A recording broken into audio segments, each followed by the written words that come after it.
Previously, I did a video on freaking Super Robot Wars, and I said in that video, I have to do something that I don't like. Sort of don't. A franchise I love when I was little, but now as an adult, I don't care. And that is the legendary mecha series in America, Voltron, Defender of the Universe. And we're going to specifically talk about the only Voltron series to not have a toy line. Okay, there is a toy line, but that toy line got canned right before a release. I will explain in the video, and today we're talking about Voltron Force. Let's begin.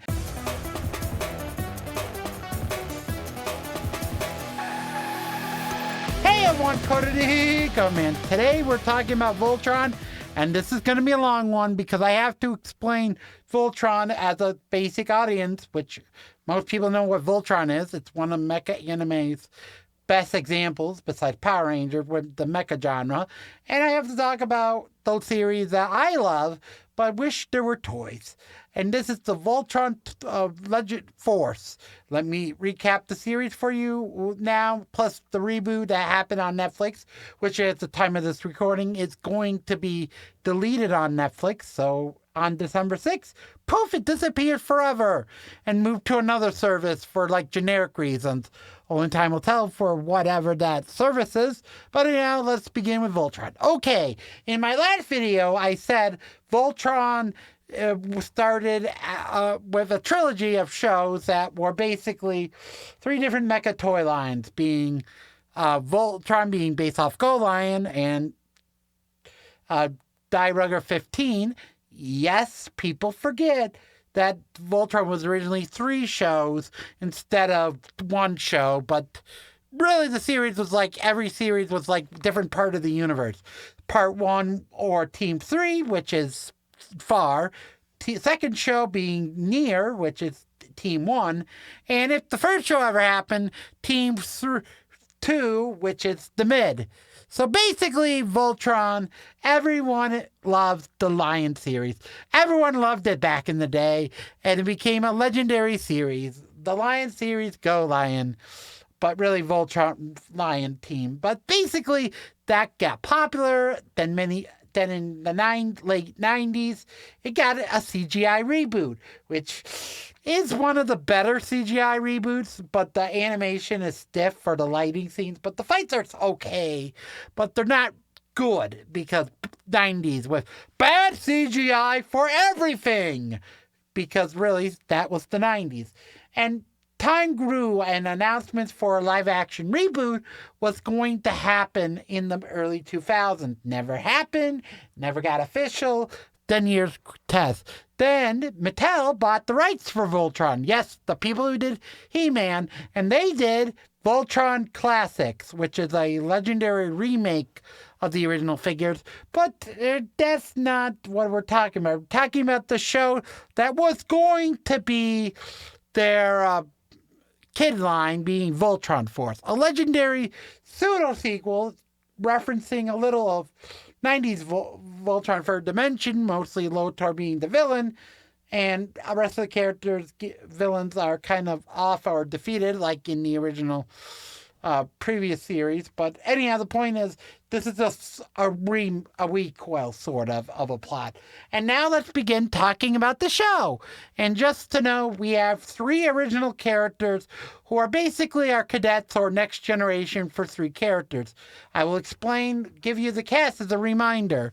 We got Keith, which is our Black Line pilot. He also has our character Daniel, which is our main character of the reboot of Force, is Daniel, who's basically our Keith, destined to be the new Keith sort of plot, while the other 2 characters, Vince, which is replacement for Pidge, which doesn't sound like a kid in this series, which is kind of a good thing, because everyone hates that voice. Even, thank God they kept it from Third Dimension, didn't keep that voice as well. But anyhow, the series is great. Also, Princess Allura is now with her daughter, not daughter, but her niece, Larmina, which is our and those three are your cadets. The other two pilots for yellow and red are Lance, which are basically Lance being our protagonist, mentor figure, while Keith Hunk is like another mentor figure. But basically, R5 form into Voltron, the defender of the universe. And this series is awesome, so I won't address some role of the old series, just with this series. And the Netflix series is kind of awful. Like, I like the Netflix series a little, like, for some parts, but at the series, it feels it goes longer than it should have been. For me, it should have been 5 or 6 seasons, but really it's 8 seasons. And a lot of the retcons they do are kind of bittersweet, like they're kind of bland. But anyhow, the point is, we're talking about the best Voltron series, in my opinion, Voltron Force. Best sequels, not the best series. I feel like the Netflix series is better in some things, and the original Third Dimension's better for, like, continuation. But this is a good next generation sort of show, and let's begin. Our series starts off with Daniel in a flashback where Daniel explained he saw Voltron right before the end of after the defeat of Lotor. Then basically after defeating Lotor, and the Jewel Army, they are safe. And then Lions go Mayhem Pack. And yes, this is where they explain the breakup is mostly because the main villain of for the first half is not Optimus Prime, the voice actor who played Optimus Primal in Beast Wars, which I forget his name in this series. But point is, he's our pseudo-villain for the first half, then later on becomes, after the half, its leader gets important, but it's also set up for a continuity thing. But anyhow, the point is, they battle, they get out, Hulk and Lance Pidge reveal they're secretly working. They can go to Eris. Yes, I have to play the clip now. My catchphrase every time we go to hear an Eris reference. The signal's coming from Eris! Dear God! Sorry, that was Titan Maximum Cutaway. That's funny. Oh God, that's so funny of a joke. But yeah, basically that. You see Keith lying back, getting tracked by some random goons. Discover the goons work for villain. They battle. They do. Second episode, they get to the castle, and Larmina's there. They recap. They train. Then they get to battle with their lions. And the weird thing about it, then we get introduced to Lotor's assistant, who is basically our new Hagar, but has experience with Hagar, and there's like a callback with Hagar. Yes, she's still not in the show, but she's mentioned as like a plot point. Then a random secondary general who suddenly becomes a spider monster for the first neuro beast of the series, being a spider. Episode 3 is basically them fighting and finally formed Voltron. Like in the original series, we started with the third episode being the first Voltron summon, and now we're doing it again. And here we go, everyone, say it with me now. Form feet and legs, form arms and body, and I form the head. Yeah, I'm not saying torso because this series says body like in Third Dimension, but anyhow, the point is, they form Voltron, they fight. Next episode, episode 4, is basically the introduction of the mentor figure. And the episode's plot is not Optimus Primal uses his makes a fake robot of the mentor guy. The battle turned out as a fake. They reveal weapons. And yes, I forgot to mention is basically every character has a weapon now in this reboot. Keith has a sword. Lance has guns. Hulk has a hammer.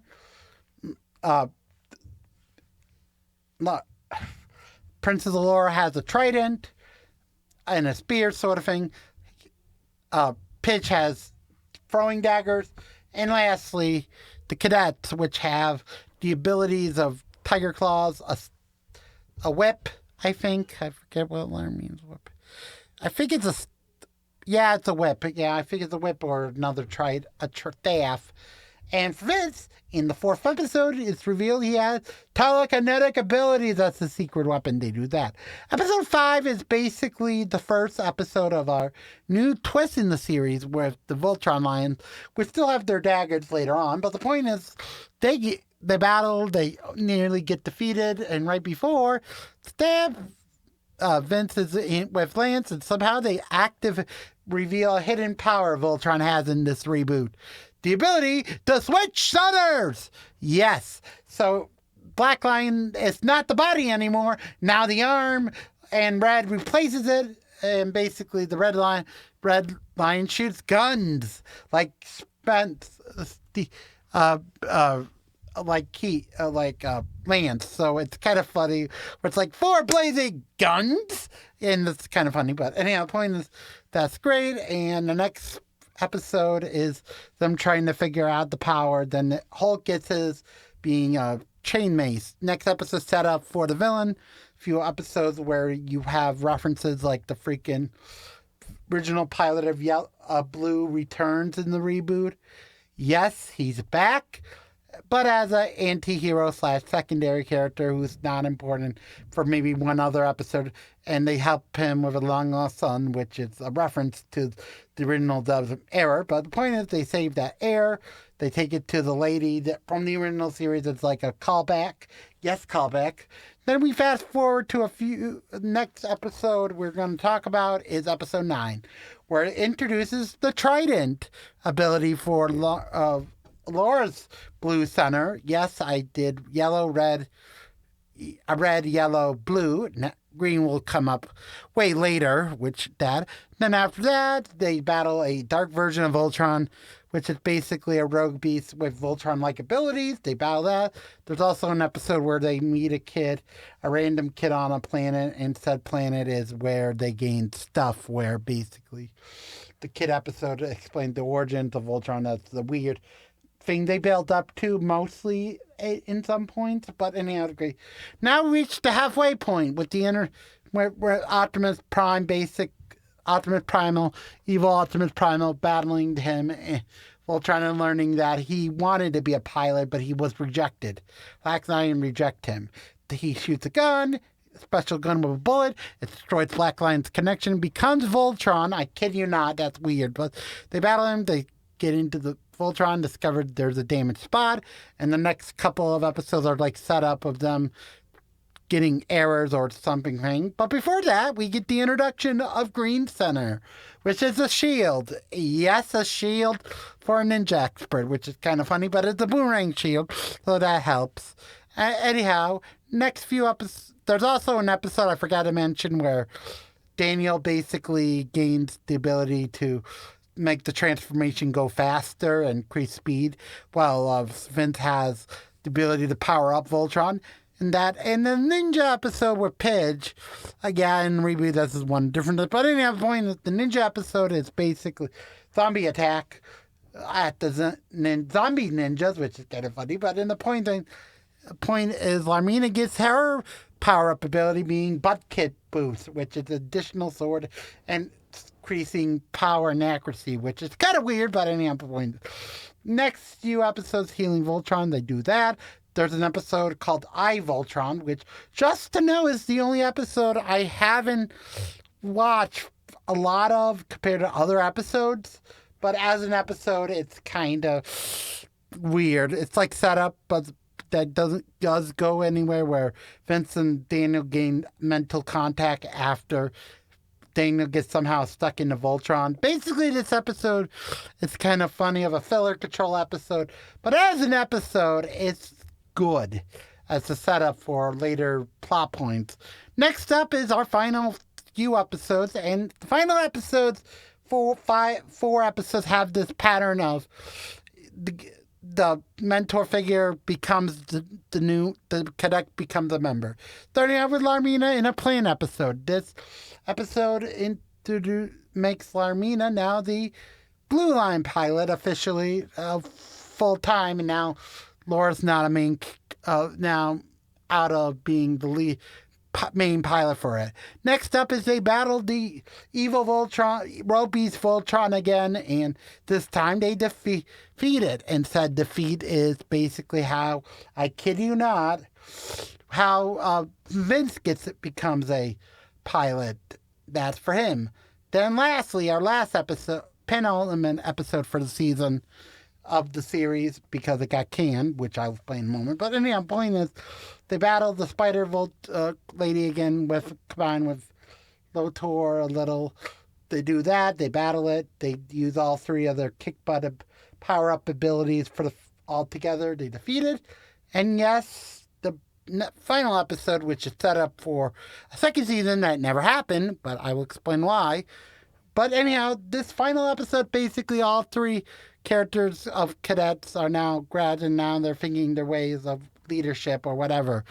They go to Earth. Yes, they do Earth in this series a lot. Like there's a filler episode with a random kid, but as an episode series, it's kind of better that they do other planets besides Earth, which is kind of like the problem with the original series, is they go to other planets for like one episode. The series, they go to more places, but anyhow, point is great. They do that, the castle battle with the scientist guy and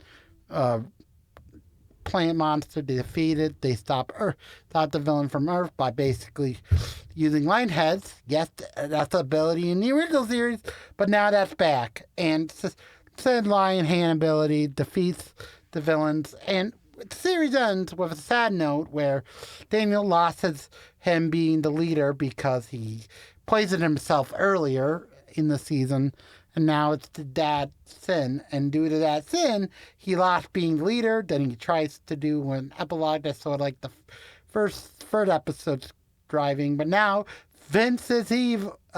Daniel's evil. Permanently evil. And that's how the series ends. I'm sorry, this show was planned to get the toy line, but it never happened. But it almost did. I remember at San Diego Comic-Con 2010, they planned for it, but due to the show got canned, right after that, they decided, screw this, let's not make toys for it. And yes, Voltron Force is my favorite series a lot. I don't like the Netflix series, I'm sorry, but anyhow, this is a good series. Anyhow, I love Voltron a lot. I don't really like it compared to other series, but it's still a mecha classic, and you should watch the original for the cheesiness, for Dimension for the cheesiness of the effects, and this series for the best era that should have been. Hope you liked the video. Comment below if you like Voltron. This is coming saying bye-bye, and next time we're doing Christmas something. This is coming saying bye-bye for now. Maybe Christmas, who knows, the only time it's on Netflix. Bye-bye for now.